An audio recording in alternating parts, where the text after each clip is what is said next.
Jesus and Buddha இவங்க ரெண்டு பேருமே ஒரே ஹியூமன்லி ப்ராப்ளமை தான் பார்த்தாங்க, pain, fear, attachment and ego.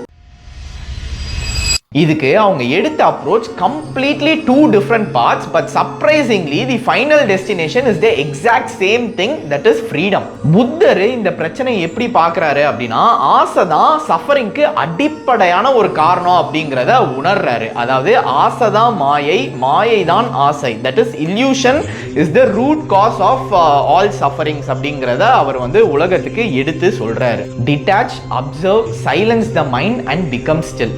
எந்த ஒரு விஷயத்தையுமே ரொம்ப அழுத்தமா புடிச்சு வச்சுக்க ட்ரை பண்ணாத, because everything will leave one டே.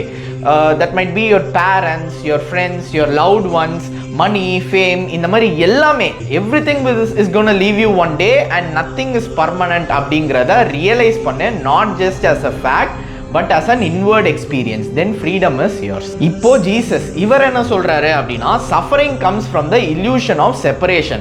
அதாவது உங்க கண்ட்ரி, உங்க ஃபேமிலி, உங்க ரேஸ், உங்க ரிலீஜியன் அப்படின்னு சொல்லி நமக்கு நம்மளே ஒரு பார்டர் லைன் வரைஞ்சு வச்சுக்கிறோம்.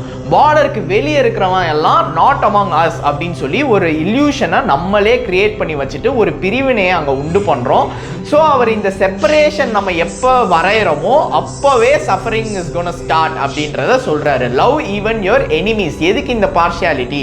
எல்லாரையும் ஒரே மாதிரி லவ் பண்ணு, just shower the love அப்படின்றத தான் ஜீசஸ் சொல்றாரு. when the separation erases, freedom is right there. ஒருத்தர் ஈகோ எல்லாத்தையும் டிசால்வ் பண்ணிட்டு டிட்டாச் ஆனாரு, இன்னொருத்தர் அந்த பார்டர் லைன்ஸ் எல்லாத்தையும் அழிச்சிட்டு அன்கண்டிஷனலா லவ் பண்ணாரு. மெத்தட்ஸ் மனா டிஃப்ரெண்டா இருக்கலாம், but N destination exact same. Maybe truth isn't just one road, it's one big mountain climbed from different sides. நீங்க இதை பத்தி என்ன நினைக்கிறீங்க அப்படின்றத கமெண்ட்ஸ்ல சொல்லுங்க. அப்படியே உங்க ஃப்ரெண்ட்ஸுக்கும் இந்த வீடியோவை ஷேர் பண்ணுங்க, அவங்களும் தெரிஞ்சுப்பாங்க. Thank you.